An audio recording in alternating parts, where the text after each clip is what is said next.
And we're live, brother. How you doing, man? Hey, pretty good, man. That was by far the most backwards game that I have seen in a long time, and there's a lot of underlying things that were kind of happening. Probably the worst targeting call in the history of targeting calls. Probably the worst penalty I've ever seen in that targeting call with the Marvin Overshown, to take them off the field and then give them an opportunity to come back down and score. But you held them to 3 points after they went up 17-7, which we could have seen a collapse, man. This UTSA team came to play. I live in the city of San Antonio. San Antonio has something to be proud of. When I'm not rooting for my Horns, probably be rooting for UTSA because they played a hell of a game tonight. They came out prepared, flea flickers and onside kicks. They did everything they could possibly do to put themselves in an advantage. They took advantage of it, but in the end, we leaned on them, and we leaned on both that offensive line that they had there and their defensive line, and was able to get around 300 yards of rushing yards to finish out this game.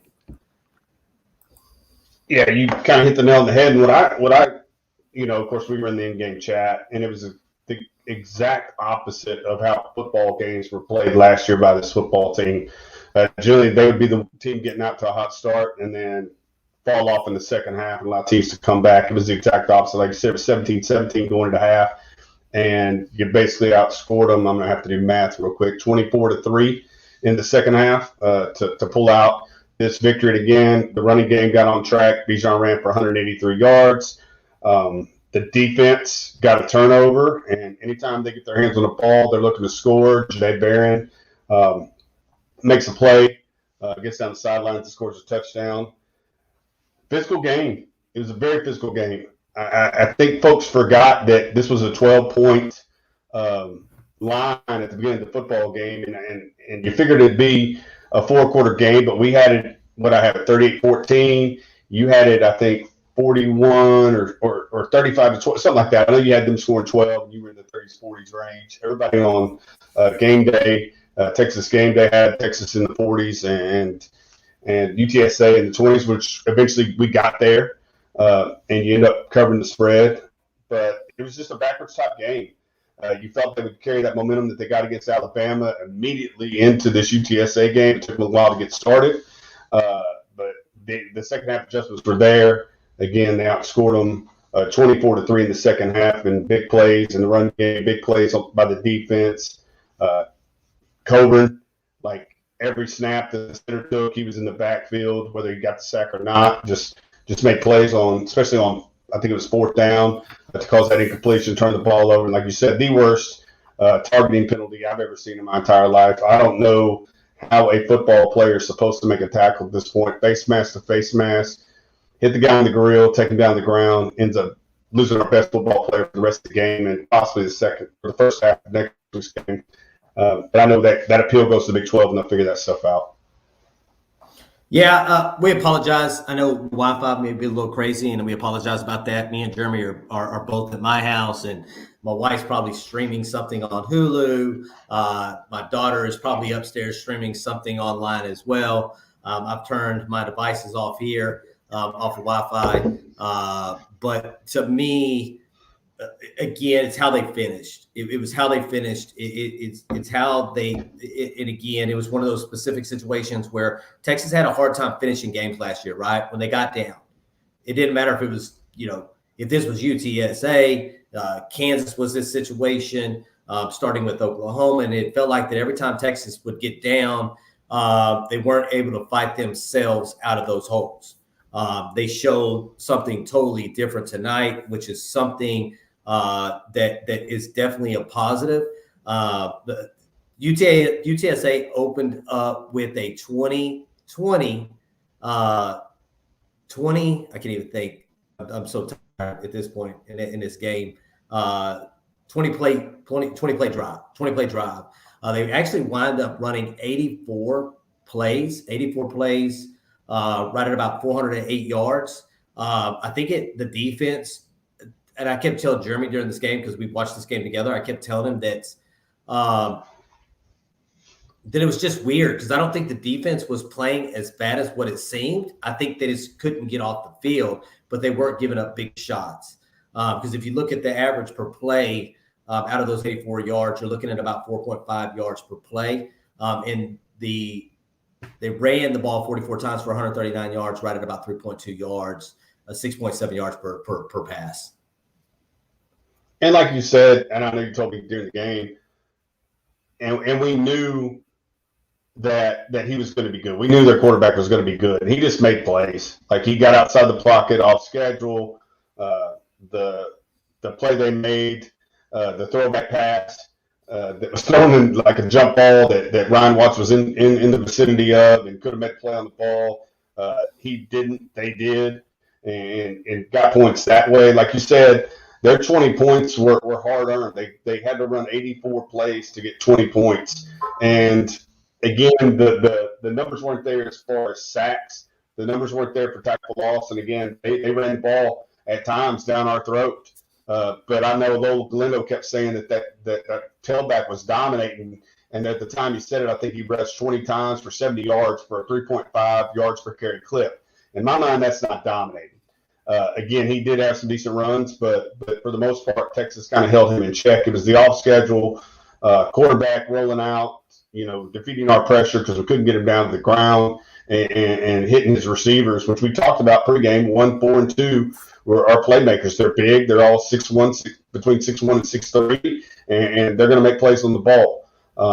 But again, I thought we weathered the storm. Again, I didn't have a good feeling about how we came out to start the game because I felt like that momentum from Alabama would carry over. It didn't, but they found themselves in a dogfight at halftime. Adjustments were made. And like I said, it was the complete opposite of how they played last year, where they take the lead and then give it up in the second half. Here they were in a dogfight in the first half, made those adjustments, and finished the game, and ended up covering the spread pretty easily. And I know you thought they could have went in. And again, Stark did kind of hit the brakes towards the end. I think if they had passed the ball when Jai Hall, Savion Red, and Troy O'Meary were in there, they probably could have put another touchdown on the board and made it even larger. But I thought they played well in the second half. And folks are right. I don't think, and you're not going to have the same type of offense with Hudson Card that you have with Quinn Ewers, because again, we've talked about this since the summer. He just doesn't have the big arm potential to hit the plays that Quinn does. But they leaned on Bijan and Roschon. They got it done. Yeah, I think going back, this was a good win for Texas. Very good win for Texas. They moving on from this game, moving on tomorrow, you're talking about having to go into Lubbock and play Texas Tech. I think this was a really good way to finish this. I looked at Jeremy when Hudson Card took off with the ball. I was like, what happened to his gimpy ankle? Like that ankle healed up really fast on that run. It was like, holy, he took off, man. He showed his speed on that. If he would have split those defenders, it would have probably been a house call. He's seen space and he took off, and there was no, hitching his giddy up on that run. So I give it to him, man. Hudson Cards has been a dog since the second quarter of the Alabama game all the way through this game. Knowing he's got a hurt ankle, but when it was time to stand up and be able to pass the ball or make those runs, he did what he needed to help his football team. I give it to Hudson Card. He definitely did his thing tonight, man. Definitely did his thing. Yeah, tonight. we didn't even know he was going to play up until later in the week, and by Steve Sarkisian's account today, that he was going to be the guy that started out. I mean, there was a lot of play on our Charles Wright interview from a couple of years ago that we did when he committed to Texas, because folks thought that he was going to be the signal caller today. And I thought Hudson played well on a gimpy ankle. There was times when we couldn't run the football in the first half, and our certain particular players on our offensive line couldn't hold UTSA out of the backfield and run plays. But they got that ironed out and were able to execute the second half. And Bijan was able to rip off runs. Roschon was able to rip off runs. He was able to find Jordan Whittington at times. And it's just when our playmakers get the ball in their hands, there's a chance they could score on every play, and we saw that tonight. Xavier Worthy still hasn't got his big explosive game started yet. And again, I think they utilize him on a lot of 7 routes, a lot of 9 routes deep down the field. And if the quarterback can't get it to him, or if it's a jump ball, sometimes you're not going to complete those plays. But I think there's a lot of potential still out there. And again, on a day when Washington manhandled Michigan State, Missouri State took number 10 Arkansas to the wire. I believe in non-conference and more in conference play, it survived in advance. Like sometimes you're not going to have your A game. And I think the one thing that Longhorn Network did point out that was decent, and I don't think they did a really good job of calling this game at times, was the fact that Texas coming out of Alabama, and I know we talked about this at the beginning of the week, was they were going to come out sore. Like when you got two physical teams like that going at each other for 4 quarters of football, you're not going to get well until probably Wednesday or Thursday, most of your guys. And it was good to see when Cole Hudson went down, he came back in. I'm trying to remember if there were any injuries on our front. Bijan was able to go out there and his shoulder was able to maintain. Again, he almost ran for 200 yards, so that was good. Hudson was able to play the whole game. That was good.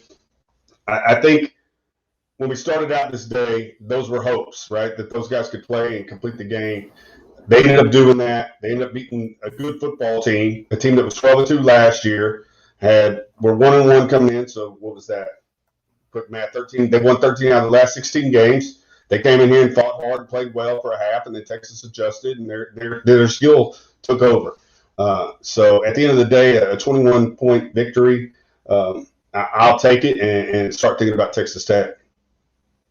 Yeah, again, you got a Houdini in Frank Harris that was able to get outside of the pocket. But for me, maybe other than one run, he really didn't beat you. He's very good on the run. With that left hand, I think his wide receivers, they've been playing together for 3 years. They do a really good job of running with him when he's on the run, getting in front of his face. So he was a damn Houdini. I thought Bryce Young was a damn Houdini. Frank Harris is a Houdini, man, because you got pressure on him. You got a lot of pressure on that guy tonight. He was able to get out of it. But again, there's nothing wrong with getting pressure, but I think we were able to limit what he could have done with his legs. Texas has had a hard time going against quarterbacks. There were dual threat guys that could beat you with his legs, and we did a really good job of really pushing him to the sideline and making him throw versus being able to, pull it down and having a whole bunch of green grass between himself and, the end zone. So I think Texas did a really good job tonight, really, putting pressure on him, but keep making him throw the ball versus beating you with his legs, because he definitely could have done it. But damn, he was actually, believe it or not, I live in Church, Texas. He actually went to the high school right up the street here. That's where he graduated from Church Clements. So I've actually seen him in person quite a few times. But he played a hell of a game tonight. UTSA played a hell of a game tonight. I got to tell these guys, man. And Jeff Traylor has a hell of a football program. They came to Austin, to DKR. Their biggest this game was our Alabama last week. They have been prepping for this game for the last 3 months. So they were going to come out prepared to play. There were some trick plays there, flea flicker. And me and Jeremy had talked about it. I thought it was going to be on the kickoff before that one, but the onside kick was coming. I was just, when was it coming? And they picked the right spot, and Texas wasn't prepared for it. Now you give them, you allow them to gain some momentum, and that's exactly what they did in the first half. But you were able to overcome a really, really, really bad half to be able to tie it up before you went in to halftime to make it a 0-0 football game. And from that point on, Texas really just took over with their offensive, defensive lines, both pressure and be able to run the ball, because they had a hard time running the ball in that first quarter. It's like, oh, here we go with this, man. What's wrong with Bijan? But yeah, man, it was a good victory, man. Anytime you can win, it's good. You know what I'm saying? It may be ugly, but a win's a win. And you can move on to next week and start worrying about Big 12 play. Now, this is where really when it counts is Big 12 play. Trying to get to the Big 12 championship. Yeah, kind of stole my next point. I'd written that down. Kind of credit Mike Harge with a couple of things, and he's been talking about Frank Harris for a while now, about how he was the real deal and this UTSA team was going to come in and compete. And then he also said earlier this week when I was on my trip down here talking about our preparation for Alabama was 3 months. We were there, Alabama, and their game plan probably for us was put in about 3 months ago. So they were ready for Texas, and they were confident, and they came in and they played like it for the first half. And again, like I said, once the second half adjustments were made, we started to open up running lanes for our running backs. Hudson Card was able to hit Whittington on a couple of plays, especially those short little dunks out to Roshan, where he hits him, right at the line of scrimmage, and he's able to bust a couple of tackles and get 10, 15 yards. Those were tone setters. I think somebody said that just a second ago. And his importance to this football team, when Bijan's not going, Roshan is always there to fight and get those extra 30 yards that are necessary to keep the chains moving, to allow you to put up 41 points tonight. When you had a subpar first half of offensive football. Didn't play complimentary football at all. But you came back, you made the adjustments, you hung in there, you fought, and you pulled it out. Yeah, it's going to get tougher now. Going into the Big 12, it's going to get tougher. Don't want to forget about, somebody brought it up here, definitely don't want to forget about Jadahe Barron's, obviously, pick 6 there. Wonderful, off that tip, took it to the house. That was definitely a game changer at that point. You're starting to build momentum. Trying to create trying to extend the lead is what you were trying to do. You wanted them to have to go down and score multiple touchdowns versus having to score one touchdown, because when you're playing against an opponent like UTSA or anyone that's really an underdog that's playing in your house, you want to extend that lead in a fourth quarter to not give them hope they can stop you one more time and they go down the field and score and create that upset. So with Jadahe Barron getting that interception at pick 6, it allowed you to extend the lead there and make UTSA play from behind, a little bit further from behind. So it was, so it kind of, that glimmer of hope that they were getting in upsetting Texas kind of went away with that Jadahe Barron, but you still had to come out and play because they weren't going to stop playing. They were going to continue to play until that fourth quarter clock hit, 0-0-0-0. Totally agree. And folks are talking about Oklahoma, and we watched the Oklahoma-Nebraska game together too. And we kind of said it this morning on our pregame show for this game, and talking about OU and A&M, and how they were on tilt pretty much. A&M's program, after last week's loss to Appalachian State and the disarray in the program and the kids getting suspended, they were at a teetering point. We also talked about Nebraska getting a new head coach, Mickey Joseph coming in. They were at a teetering point. Would they take that momentum of getting a new head coach, a new vision, and play well against Oklahoma? That didn't happen. And we knew it would go either way. We didn't, it's one of those things that they're either going to improve or they're not. But I believe Nebraska is just not a good football team. So in my mind, Oklahoma has played UTEP, they played Kent State, and they played a bad Nebraska team that pulled Casey Thompson in the second half, and he didn't look good today at all. He had receivers open, he was bouncing the ball like a bounce pass in basketball. So I don't think you could take a whole lot out of OU's football game so far. We did watch it today. They are 3-0. They have beaten the teams that are on their schedule. But I don't know that you can really have a good barometer of how good their football team is, as well as Texas. Like, Texas in the first half didn't look like a good football team. They didn't look like the team that played Alabama. But once adjustments were made, then they looked like the team that competed with Alabama. And it's, like I said, college football is weird, man. Like I said, you got Washington beating the hell out of 11th ranked Michigan State. You got Missouri pushing 10th ranked Arkansas to the wire. I don't know what the A&M score is. We'll probably do this show for another 10 minutes and then hop on that one and probably watch a little bit of USC and Fresno State. But you can't count other teams out. We said that about this team this morning. They're a 12-point underdog for a reason. They're not a 24-point underdog. They're not hell, we were a 20-point underdog to Alabama. You see how well we played. This team is a 12-point underdog to you, and you covered. And you made adjustments in the second half to almost blow them out. Like I said, if Steve Sarkisian wanted to keep his foot on the gas and punch another one in, I believe he could have.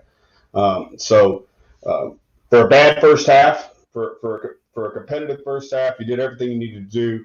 to beat what I believe is a good UTSA team, again, coming off the 12-2 season, who's going to be very competitive in their conference, who we talked about had a ton of all-conference players on their football team, to include Frank Harris, the receivers, the tackles that ended up playing, and the guys on defense. So, yeah, you got to win the games. You got to win the. You have to win the games you're supposed to win, right?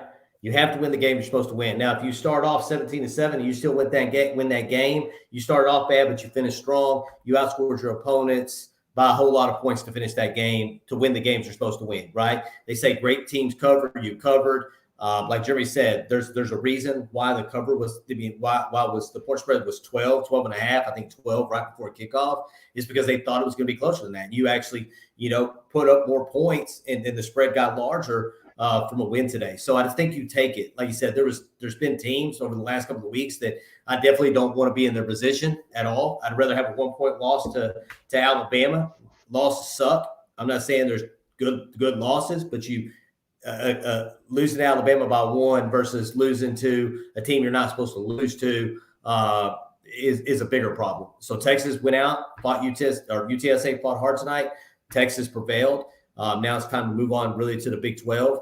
And again, I'll root for UTSA as my second team moving forward. They garnered a lot of respect for me. I like Coach Traylor. I think he gets his guys motivated. Hell, they came in there with a half of an offensive line and played really well through those first couple of drives. I just think the Texas defense just wore on them over time. Just like our offensive line wore on their defensive line over time, and allowed you to kind of gash them at the end of that game. And I think it's about time they give Torrey Becton and the strength and conditioning coach and the training staff at the University of Texas an attaboy. Again, you played in a physical game against Alabama. To recover those athletes and have them ready to go on Saturday, and you didn't see our guys hitting the ground. You saw a ton of UTSA players hit the ground. Multiple linemen, multiple linebackers and defensive linemen. Frank Harris after the hit from DeMarvion. That somebody asked us again our opinion of, is probably the worst targeting call I've seen since that rule's been in effect. Again, face mask to face mask, you're trying to bring a quarterback down off a blitz. You just clear the line of scrimmage, and there he is. What are you supposed to do? You break down, you hit him in the mouth, and you take him down the ground. I hope that thing gets overturned by the Big 12, and he's able to play the first half against Texas Tech, because it was horrible. I thought just as horrible was and I know Tracy Williams went and hid behind a tree, sent us a tweet saying, "Don't come after me, us, Fanatic Perspective, Nino and Texas Homer. Don't come after him." But the touchdown call for the non-catch in the corner of the end zone was just as bad. Like, you couldn't see the ball hit the ground. They called it a touchdown, went back and fixed that one. But I think the targeting call was an absolute albatross and needs to get fixed. Because, again, the intent, right? Officials have to be able to judge intent. Was he maliciously trying to hurt Frank Harris? Absolutely not. He's just trying to sack him. He didn't leave with the crown of his helmet. He didn't, blindside him or try to go to his ear hole. It was face mask on face mask, body on body, and took him down to the ground. Yeah. It's funny because that's the second week in a row. It's like they're going after DeMarvion Overshown. 2 weeks in a row, DeMarvion Overshown has been called for a terrible targeting call. That same one in the end zone, that one was really bad. This one was worse in the fact that it was clear. It was clear. It was face mask to face mask. He didn't, bring his head down. The only thing he could have done is move his head to the side and gave, Frank Harris a hug, and then took him to the ground. I think when the Big 12 looks at this, this coming week, there's no way that they can, hold up that DeMarvion Overshown targeting, because I don't know what person can look at it and say that it was targeting, because he never, brought his head down. He didn't hit with the crown of the helmet. It was honestly face mask to face mask when you look at it. So we need them to overturn that. Definitely don't want to be missing DeMarvion Overshown at the beginning of that Texas Tech game next week in Lubbock. So we'll kind of see where it goes from there. So. And it was just interesting watching, because they had the camera isolated on him while the referee was underneath the hood, and he kept telling his buddies, his teammates, I'm good. I hit him with face mask to face mask. I'm good. And which my interpretation of the rule was good. He didn't leave with the crown of his helmet. but I'd be lying to you if I said I know the rule verbatim and have read it. But that call was like nothing I'd ever seen before when I interpret targeting. I think officials have to have some kind of subjectivity and understand the intent of the player and how the play developed and the contact in which was made. And I don't think they did that. And I think they completely, in my opinion, interpreted the hit incorrectly and made the wrong call, going under the hood. And that was a question I had for Clint because I don't remember. Maybe you guys know. When the referee goes underneath the hood, he's got the headset on. Who's making the call? Is it the officials upstairs, or is it him looking at the screen and saying, yeah, I believe that was targeting? Because in my mind, there wasn't a flag. I didn't see a flag. I don't know if they were buzzered down from the replay official that said, hey, you guys might want to take a look at this for targeting. But we'll stop talking about, calls and talk more about the game. But, yeah, I just thought he's the best player on our defense, one of the best players on our defense.